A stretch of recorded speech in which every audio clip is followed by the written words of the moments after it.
வணக்கம். நான் அகில இந்திய பருவக்கால மாவட்ட பொதுச்செயலர் எஸ்.ஆர். சக்கரவர்த்தி, தேனி மாவட்டத்தில். வயசு அதிகமாயிட்டதுனால நிறைய விஷயங்கள் தடுமாறாதுன்னு நினைக்கிறேன். கட்சியிலிருந்து இந்த கட்சியில நிரந்தர பொதுச் செயலாளர் அப்படின்னு சொல்றது வந்து பெரிய அடிமை வார்த்தை அப்படின்னு நான் நினைக்கிறேன். தனிப்பட்ட முறையில இந்த கட்சி நிரந்தர பொதுச் செயலாளர் யாரையும் சொல்ல முடியாது, சொல்லக்கூடாது. ஆண்மையுள்ள ஒருத்தர் எவனோ அந்த மாதிரி சொல்ல மாட்டேன். தகுதியான நபர்கள் வந்து கேட்கலாம், யாருன்னா வரலாம். இது ஜனநாயக கட்சி அப்படிங்கிறத நாங்கள் நம்புறதுனால இந்த தொழிற்சா பேசுகிறோம். அண்ணன் பி. கதிரவன் வந்து எல்லா பேரையும் கட்சியிலிருந்து நீக்கிறதா ஷோகாஸ் நோட்டீஸ் அனுப்பிட்டார். முதல்ல உங்களுக்கு ஷோகாஸ் நோட்டீஸ் அனுப்புறதுக்கு உங்களுக்கு தகுதி இருக்கா? நீங்க மாநில பொதுச் செயலாளரா? உங்களை நம்பி இருக்கிற கூட்டத்தவே நீங்க தொடர்ச்சியா ஏமாத்திட்டு வரீங்கிறத நீங்க கண்டிப்பா நீங்க நேரத்தில் யோசிக்கணும். நீங்க மாநில பொதுச் செயலாளர் இல்லைங்கிறது உங்களுக்கு நல்லாவே தெரியும். நீங்களே சில இடங்கள்ல ஒத்துக்கிட்டதுக்கு உயிரோட இருக்க சாட்சிகள் 100 பேர் இருக்காங்க, ஒரு 6-12 பேர் இருக்காங்க. இந்த நிலைமையிலையும் நீங்க வந்து என்ன சொல்றீங்க, அன்னைக்கு ஒத்துக்கிட்டு வந்து நீங்க வந்து இல்லைன்னு சொல்லி மறுக்கிறீங்க. இந்த கட்சி வந்து உங்களுக்கு மட்டும் நிரந்தரமா பொதுச்செயலாளர் அறிவிக்கல. 3 முறைக்கு மேல இருக்கக்கூடாது, இருக்கலாம் அப்படின்னு சொல்றதெல்லாம் ஒரு பக்கம் இருந்தா கூட மாநில பொதுச்செயலாளர் வந்து யாருங்கிறத தேசிய பொதுச்செயலாளர் அறிவிச்சுதாரா இல்லையா? அப்ப அந்த கட்சியோட கட்டுப்பாட்டுக்கு நீங்க கட்டுப்பாடு நடக்கணுமா இல்லையா? 20 வருஷமா இந்த கட்சியோட சுகபோகத்துல இருந்துட்டு இன்னைக்கு கட்சியோட தலைமையின் முடிவுக்கு நீங்க உடன்படல. உங்களுக்கு சாதகம் பார்த்து செய்றீங்க. யாரு நீங்க 20 வருஷமா நீங்க என்ன பண்ணிருக்கீங்க? நான் ஒரு கட்சியோட அடிப்படை தொண்டனா கேட்கிறேன். கட்சியை 28 மாவட்டங்களை வளர்த்திருக்கோம்னு வெக்கம் இல்லாம சொல்றீங்களே, இந்த 28 மாவட்டங்கள்ல இருக்கிற மாவட்ட கமிட்டி, நகர் கமிட்டி, ஒன்றிய கமிட்டி, கிளை கமிட்டி உங்களால இந்த பொதுவெளியில போட முடியுமா? நம்ம உங்க கூட இருக்கிற கட்சிக்காரங்க உடனே கம்பல் சுத்துறதுக்குலாம் இல்ல விஷயம் இல்ல. நான் ஒரு கட்சிக்காரனா கேட்கிறேன். 24 மாவட்டங்கள் கட்சி வளர்த்தோம் நீங்க சொன்னீங்களா இல்லையா? அப்ப 24 மாவட்டங்கள் இருக்கக்கூடிய எல்லா அனைத்து நகர் ஒன்றிய பொறுப்பாளர்களோட லிஸ்ட், அந்த கிளை கமிட்டியோட லிஸ்ட், அந்த கிராமங்களில் இருக்கக்கூடிய பூத் கமிட்டி லிஸ்ட் இதெல்லாம் இருக்கா உங்ககிட்ட? சரி, விட்டுருவான். 24 மாவட்டம் விட்டுருவான். மதுரைக்குள்ள 100 மதுரை மாநகராட்சி கூட 100 வார்டு இருக்கு. எத்தனை வார்டுல நீங்க ஆள் வச்சிருக்கீங்க? எத்தனை கூட்டத்துக்கு அவங்க கலந்துக்க வச்சிருக்கீங்க? உசிலம்பட்டியில இருக்கிற 28 வார்டு நீங்க எங்க ஆள் வச்சிருக்கீங்க? ஊற்று நாட்டாங்கன்னு சொல்றாங்க உசிலம்பட்டிக்குள்ள எங்க ஆள் இருக்கு? பழைய கட்சிக்காரங்க இன்னும் அவங்க உயிர்ப்போட இருக்காங்க. அவங்களுக்கு நீங்க என்ன செஞ்சிருக்கீங்க இது வரைக்கும்? ஒரு வார்டு எடுக்க முடியலையா உசிலம்பட்டிக்குள்ள? அதுக்கு கூட நீங்க தயாராகலையா? உங்க காலனி நீங்க சுத்தம் பண்ணுங்க. அடுத்தவங்க கேட்கறதுக்கு முன்னாடி நீங்க மாநில பொதுச் செயலாளர் 20 வருஷமா இருந்தீங்க. என்ன நம்ம கட்சியோட முன்னேற்றத்தோட விகிதாச்சாரம் என்ன உங்களால சொல்ல முடியுமா? இப்ப கட்சிக்குள்ள உட்கட்சி பிரிவு பேசுறீங்க. அது வன்மையா கண்டிக்கத்தக்கது. அது யாரா இருந்தாலும் இந்த கட்சிக்குள்ள அந்த பேச்சு பேசினா அழிஞ்சு போவாங்கிறத நானும் சொல்லிக்கிறேன். நீங்க வெறும் வாயில மட்டும் சொல்றீங்க, நாங்க உண்மையா உணர்வுபூர்வமா சொல்றோம். அண்ணன் பி. கதிரவனோட நிலைப்பாட மாத்திக்கிறோன்னா தொடர்ச்சியா நீங்க கட்சியை விட்டு நீக்கிறத சொல்லி ஷோகாஸ் அனுப்புறது எங்களோட மரியாதைக்கு குறைவு ஏற்படுத்துற மாதிரி நீங்க செய்ய நினைக்கிறீங்க. அது உங்களோட மரியாதைக்கு தான் குறைவு. உங்களுக்கு அந்த தகுதி இருக்கா அப்படின்னு நான் கேட்கிறேன். என்ன நீங்க சொல்றீங்க?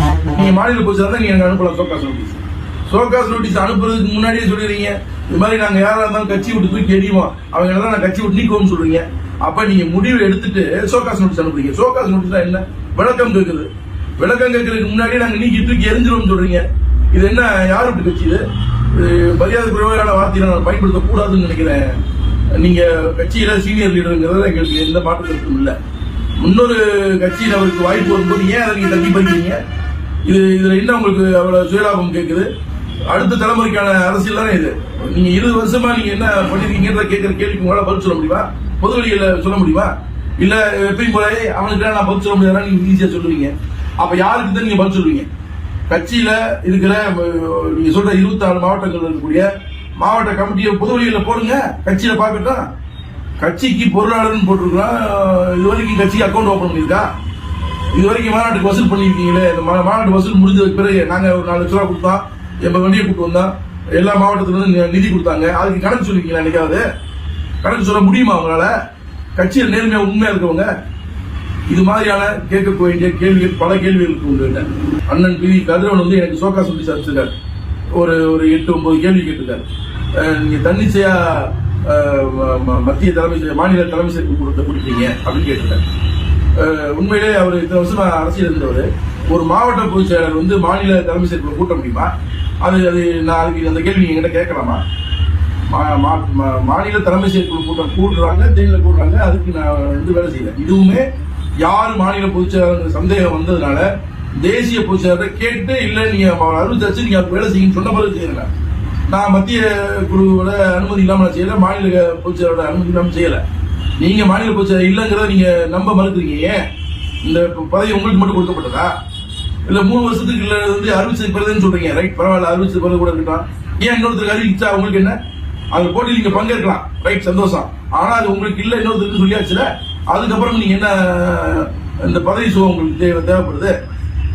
உண்மையிலே இந்த கட்சியை நேசிக்கிற ஆட்கள் யாரா இருந்தாலும் கட்சியோட வளர்ச்சி விகிதம் கருதி நீங்க இடத்தை விட்டு கொடுத்தா நம்மளால என்ன இயலுமோ இயன்ற வரைக்கும் செய்யுங்க. இயலாத முடியலன்னா அடுத்த ஆளுக்கு வழிவிடுங்க.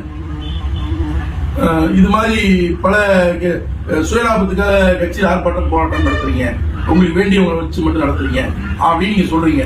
அது எந்த மாதிரியான சுயலாபத்துக்கான எந்த போராட்டம் உங்களால அறுதிட்டு சொல்ல முடியுமா? மக்கள் பிரச்சனையை தான் எடுத்து நாங்க இது வரைக்கும் வேலை செஞ்சிருக்கோம். உங்களை தவிர்த்து எந்த மாவட்டத்திலேயாவது தேனி மாவட்டத்தில் வந்து சுயலாபத்துக்காக வேலை செஞ்சிருக்காங்கன்னு சொல்ல முடியுமா? சொல்லுங்க பார்ப்போம். லட்சுமி மாயாண்டியை வந்து நீங்க முன்னிலைப்படுத்துறதோட உள்நோக்கம் என்ன? அவங்க ரொம்ப நேர்மையான தலைவியா? அவங்களோட பிசினஸ் என்னன்னு உங்களுக்கு தெரியாதா? ஏற்கனவே நானே எஸ்பி ஆஃபீஸ் 2 முறை உட்கார வச்சிருக்கேன். நீங்க 10 தடவை போன் பண்ணி அவங்க கழட்டி விட வச்சீங்க. என்ன அதே போல இப்ப நம்ம கட்சியில என்ன சொல்லிருக்காரு நம்ம தலைவர் அப்படின்னா, கட்சி நிர்வாகிகளை வந்து உரிமையில பேசுறதா சொல்லிருக்காரு. கட்சி நிர்வாகிகளை எந்த இடத்துலயும் நம்ம உரிமையில பேசுறது. அதே சமயத்துல கட்சி நிர்வாகி சில பேர் கட்சியை பயன்படுத்தி தவறான இல்லீகல் ஆக்டிவிட்டிஸ் செய்யும் பொழுது அவங்களை கண்டிக்க கடமைப்பட்டிருக்கேன். 100% கண்டிப்பேன்.